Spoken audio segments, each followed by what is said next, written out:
14 April রবিবার সলমান খানের বাড়ির সামনে চলে গুলি আর এই ঘটনায় গুজরাটের ভুজ থেকে গ্রেপ্তার দুই অভিযুক্ত গ্রেপ্তার করল ভুজ পুলিশ। মুম্বাই পুলিশের হাতে প্রত্যর্পণ করা হয়েছে সেই অভিযুক্তকে।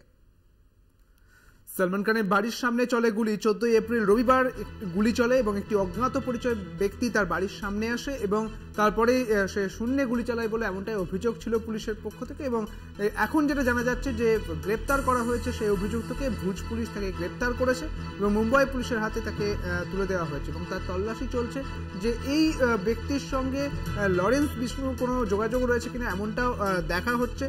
কারণ আপনারা জানেন যে দীর্ঘ কয়েক বছর ধরেই 1998-এর যে ঘটনা, যেখানে চিঙ্কারা হরিণ মারার পর যে অভিযুক্ত সলমান খানের বিরুদ্ধে যে অভিযোগ ছিল এবং তারপর থেকে এই 26 বছরে অনেক কিছু ঘটেছে এবং পুরো এক বছর ধরেই পুরো হুমকি পাচ্ছিলেন সলমান খান।